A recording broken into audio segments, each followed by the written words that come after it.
Friends, ఈరోజు అయితే మన ఫామ్లోనే వీడియో చేస్తున్నాము. ఇప్పుడు ఏం చేస్తున్నామంటే ఇక్కడ కూరాకుతో ఎట్లా లాభాలు వస్తాయి, ఒక ఫామ్ ఉన్నాక ఆవులు గొర్రెలే కాదు ఇలా మల్టీపర్పస్గా చేసుకోవాలి. ఇప్పుడు నేను చేస్తున్నది ఇక్కడ కూరాకు ఉన్నాయి చూడొచ్చు. ఇది సిరికూరాకు. ఇది సుమారు ఒక 6 సెంట్లు ఉంటుంది ఈ ల్యాండ్. దీంట్లో సిరికూరాకు వేసాను. దీంట్లో ఎట్లా కాదన్నా నాకు ఒక 1000 కట్టలు వస్తాయి. 1000 కట్టల్లో పెరిగితే కూడా 10 రూపాయలతో అమ్మితే కూడా 10,000 అవుతుంది. సిరికూరాకు ఇది మీరు చూడొచ్చు. మొత్తం సిరికూరాకు వేసాను.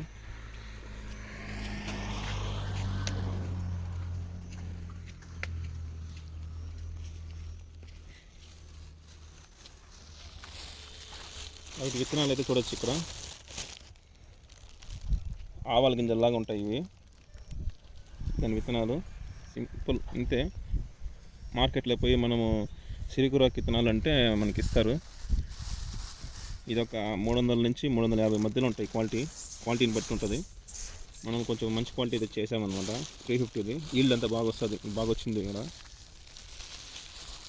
ఇది ఒక సైడ్ ఇన్కమ్ అనమాట మనకి. ఫామ్లో ప్రతి ఒక్కరు చేయాల్సిన పని ఇది. ఫామ్లో కంపల్సరీ ఏ డైరీలో ఉన్న వాళ్ళు కానీ, పొట్టేళ్ళు గొర్రెలు ఇట్లా పెట్టుకున్న వాళ్ళు కానీ, పౌల్ట్రీలు ఇట్లా ఉన్న వాళ్ళంతా కూడా కానీ కంపల్సరీ ఇలాంటి కూరాకు పంట అనేది ఒకటి వేసుకోండి.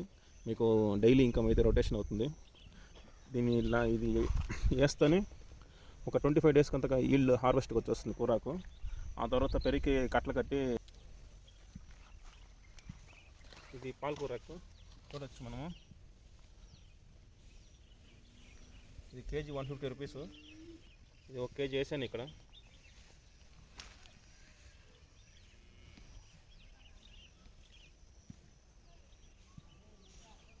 ఒక కేజీ వేసాను. 4 కాలమ్స్లో వేసాను. ఇది కట్ట మనకి మార్కెట్లో 8 రూపీస్ నుంచి 10 రూపీస్ పోతుంది. మనకి లోకల్ మార్కెట్లోనే చూసి వేసుకోవాలి ఇవన్నీ. ఒకేసారి అన్ని కూరాకులు చేయలేం కాబట్టి 2 టైప్స్ వేసాను దీంట్లో. ఆ పక్క మొత్తం సిరికూరాకు, ఈ పక్క పాలకూరాకు. ఆ లాస్ట్ కాలం మాత్రం సిరికూరాకు వేసాను, మళ్ళీ మిగిలిపోయిందని. ఇప్పుడు వచ్చి ఇదంతా పాలకూరాకే. సిరికూరాకు బాగా ఈల్డ్ వస్తుందండి అన్నిటికన్నా. కాస్ట్ కూడా బాగా వస్తుంది. ఇది మీరు చూడొచ్చు ఇక్కడ. ఇంతే అండి. ఇది కాస్త ఇప్పుడు ఇది వేసి నేను ఒక 15 డేస్ అయింది. ఇంకా నెక్స్ట్ వీక్ అంతా ఇది హార్వెస్ట్ అయిపోతుంది, పెద్దది అయిపోతుంది. ఇంకా ఒక 1/2 ఫీట్ అట్లా పెరుగుతుంది. ఫాస్ట్గా పెరిగిపోతుంది దీనిపైన. పాలకూరాకు కొంచెం టైం పెరుగుతుందండి. ఇది కొంచెం ఒక 5 డేస్ వెనకాలే పెరుగుతుంది. ఇది చూడొచ్చు ఇక్కడ. ఇది కొంచెం ఒక దానికి వెనకాల 5 డేస్ వెనకాలే పెరుగుతుంది, లేట్గానే పెరుగుతుంది. ఇదేమంటే ఒకేసారి ఇది ఒకేసారి రాకుండా మిక్సింగ్ చేసి అమ్మచ్చు మనము. ఈ పాలకూరాకులో ఒక అడ్వాంటేజ్ ఏమంటే దీన్ని మనం ఇక్కడికే కోసేయచ్చు, కిందకి కోసేయచ్చు. మళ్ళీ అది 3 పంటలు వస్తుంది కూడా, కానీ అంత ఈల్డ్ ఉండదు. కానీ నాకు తెలిసి ఫస్ట్ క్రాప్ అని తీసేసి ఫ్రెష్గా వేసుకునేది బెస్ట్. మళ్ళీ ఏమన్నా రేట్లు సరిపోలేదన్నా కూడా, మార్కెట్లో లేదంటే కూడా ఇబ్బంది పడకుండా పెరికేసి వెంటనే వేసేది బెస్ట్. ఈ వీటితో మనకు ఇక్కడ పాలకూర కాబట్టి ఇది కొంచెం తక్కువే ఈల్డ్, కట్టలు తక్కువే పడుతాయి. సిరికూరకులాగా 1000 కట్టలంతా పడుతుంది. ఇది నాకు తెలిసి అప్రాక్సిమేట్గా ఒక 300 కట్టలు 400 కట్టలు పడవచ్చు అంతే మొత్తం కలిపి. ఆ పక్కన అయితే ఒక 1000 కట్టలు పడుతుందని చెప్పి బాగా కన్ఫామ్గా ఉన్నాను. లాస్ట్ టైం ఈ పక్క మొత్తం సిరికూరాకు వేసినాను. ఈ పక్క ఒక 700 కట్టలు పడినాయి, ఆ పక్క ఒక 1000 కట్టలు పడినాయి. మొత్తం మార్కెట్కి వేస్తే 17,000 వచ్చింది నాకు, 10 రూపాయల కట్టలు లెక్కనేస్తే. మళ్ళీ సిరికూరాకు గురించి ఇంకోటి చెప్పాలి నేను. సిరికూరాకు ఎట్లా అంటే మనకి టైం ఇస్తుంది అనమాట. పెరుక్కునేదానికి 1 వీక్ టైం ఇస్తుంది. ఈ 1 వీక్లో మనం దాన్ని పెరిగి కట్టలు కట్టి, మన వర్కర్స్ ఉన్నారు, మన వర్కర్స్కి కట్టకి 1 రూపీ ఇలాంటి 2 రూపీస్ మధ్యలో ఇచ్చేస్తాము. ఒక కట్ట పెరికిన దాన్ని కట్టిచ్చేస్తారు. మనం రోజు మార్కెట్కి వేసేయచ్చు. నాకు ఇక్కడ పలంనేరు, పుంగనూరు 2 ఉన్నాయి. పెరిగితే ఒక పూట పలంనేరుకి, ఒక పూట పుంగనూరుకి వెళ్ళిపోతుంది మార్కెట్కి.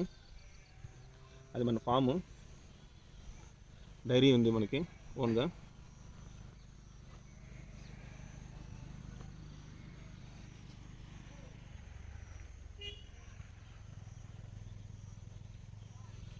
ఈ కూరాకు ఇంకా నెక్స్ట్ వీక్ హార్వెస్ట్కి వచ్చేస్తుంది. మన వర్కర్స్ దీన్ని ఇంకా ప్రతిరోజు పెరకడమే. ఇప్పుడు వర్షంగా ఉంది, ఎట్లా మనకి బెనిఫిట్ అయింది కాస్త. ఈ సీజన్లు చలికాలము ఇంకా ఎండాకాలం కంటే కూరాకి మంచి డిమాండ్ ఉంటుందండి ఎప్పుడు కానీ. మీకు మార్కెట్లో 8 రూపీస్ నుంచి 12 రూపీస్ మధ్యలో పలుకుతుంది కట్ట ఎప్పుడు కానీ ఈ సిరికూరకు అనేది. దీంట్లో లాస్ అనేది ఉండదండి. దీంట్లో లాస్ ఎప్పుడు వస్తుందంటే, మనం విత్తనం వేసే రోజు కానీ వర్షం గట్టిగా పడిపోయిందంటే ఆ రోజు ఏమైనా విత్తనం కొద్దిగా డ్యామేజ్ అయిపోవచ్చు అంతేగాని, ఇంకా మీకు పురుగు పడిపోతుంది, గుడ్డు పడిపోతుంది అంటారు. అది పడకుండా చూసుకోవాలా, ప్రాపర్గా ఎరువులు వేయాలా, అవన్నీ చూసుకుంటే మనకి దీంట్లో కూరగాయలు మంచి ప్రాఫిట్స్ వస్తాయండి. నాకు ఇప్పుడు ఈ హార్వెస్ట్ ఈ ఒక సైడ్ మాత్రం 10,000 వస్తుందండి, ఆ పక్క ఒక 7,000 అట్లా 6,000 వస్తుంది. మొత్తం 16 నుంచి 17,000 వస్తుంది ఓ 25 డేస్కి. ఇది ప్రతి ఒక్కరు పెట్టుకోవాలని ఆశిస్తున్నాను. ఎందుకంటే ఫామ్లో బిజినెస్ ఉన్నాక మల్టీగా ఉండాలి ఇన్కమ్ అంతా. ఒకదాని మీదే ఉండకూడదు ఎప్పుడు. డైరీలో కానీ, గొర్రెలు కానీ, ఎనుములు కానీ, మేకలు కానీ ఇట్లా మల్టీపర్పస్గా ఉండిందంటే ఇన్కమ్ అంతా ఈజీ అండి, పెద్దేం కాదు. ఇప్పుడు దీనికి వాటర్ సప్లై అంతా ఎట్లా చేశారని అడగచ్చు. ఇది రైన్ పైప్స్ అంటారండి. ఇది ఇక్కడ ఉంది కనబడతారు కదా, ఈ రైన్ పైప్స్. ఇవి ప్రతి 6 అడుగులకి ఒక రైన్ పైప్ వేసాను. 7 అడుగులు 6 అడుగులకి ప్రతి ఈ రైన్ పైప్ మూలంగా ఇక్కడ ఇంకో rain pipe, second rain pipe. ఇది మనం ఏం చేస్తామంటే మోటార్ ఆన్ చేసామంటే ఈ రైన్ పైప్స్లోనికి వర్షంలాగా పడిపోతుందండి, మొత్తం తడిసిపోతుంది. ఇది మనము సింపుల్గా పెట్టుకున్నాము. బయట అయితే నీళ్లు కడతారు, కళ్ళు కడతారు. మనం అంత పని చేయకుండా స్మార్ట్గా అయితే ఇట్లా చేసుకోవచ్చు. ఆడ పైప్ లైన్ ఇచ్చేసి ఆ పైప్ లైన్కి కనెక్షన్ ఇచ్చేసామంటే ఈ రైన్ లాగా వర్షంలాగా పడుతూ ఉంటుంది, మొత్తం తడిసిపోతుంది. విత్తనం అంతా బాగా తడిచి మనకి ఈల్డ్ బాగా వస్తుంది. ఈ రైన్ పైప్లో అడ్వాంటేజ్ ఏమంటే, ఇది ఈ పక్క సగం పడుతుంది, ఆ పక్క సగం పడుతుంది, అట్లా అది ఈ పక్క సగం అట్లా మొత్తం కవర్ అయిపోతుంది. మొత్తం ల్యాండ్ అంతా వర్షంలాగా నీళ్ళు పడి మొత్తం తడిసిపోతుంది. అప్పుడు విత్తనాలు బతికి బాగా చెట్లు ఇట్లా వస్తాయి. ఈల్డ్ అయితే ఇది 100% వచ్చిందండి నాకు ఇప్పుడు వేసిన దాంట్లో. ఈ 7 సెంట్స్కి నేను ఒక 2 kg దగ్గర వేసాను. ఈ 6-7 సెంట్స్కి ఒక 2 kg దగ్గర వేసాను నేను. నాకు ఒక 600 రూపీస్ ఖర్చు వచ్చింది విత్తనాల్లో.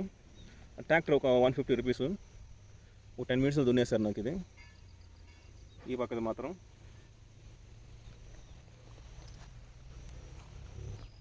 ఈ ఫామ్లో మీకు ఇంకోటి చూపిస్తాను. ఇది ఒక ఇన్కమ్ అనమాట.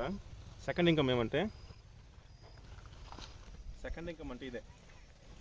ఇది యాలక్ చెట్టు అండి, మీరు చూడొచ్చు. నేను దీంట్లో 3 నాటాను అనమాట ఫస్ట్లో. ఇది కాస్త 100 అయిపోయింది, 100 పైన అయిపోయింది. ఇప్పుడు పిల్లలు పెట్టేసింది. ఇదిగోండి, ఇది పూలు, యాలక్ పూలు. దీన్ని పెరికి ఇంకా మనం ఈ చెట్లు సందులో చెట్టుకి మధ్యలో వేసేసామంటే ఇది ఒక 3, ఇప్పుడు నాటి కూడా 1.5 year అయింది. నేను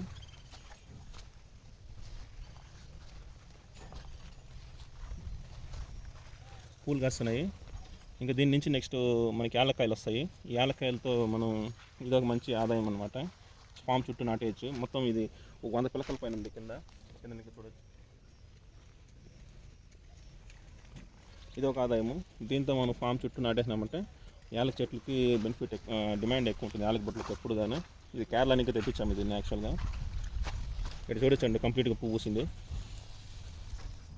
స్మెల్ కూడా యాలక్ బొట్ల స్మెల్ వస్తుంది. ఇది చెట్టు అంతా. ఈ టెంకాయ చెట్లు మన నడుమ చెట్టుకి మధ్యలో వేసేస్తామండి ఇట్లా. అది నీట్గా స్ప్రెడ్ అయిపోతుంది బాగా. ఒక ఫామ్ ఉన్నాక ఇలానే అన్నీ మెయింటైన్ చేయాలండి. వీడు మన ఫామ్ డాగ్, జర్మన్ చెప్పులు మ్యాక్సీ. పేరు మ్యాక్సీ. ఇప్పుడు మనంతా గార్డ్ చేస్తుంటాడు. ఓకే అండి, మన ఫామ్కి ఈరోజు అయితే ఈ వీడియో ఇంతటితో ముగిస్తున్నాము. Signing off, bye.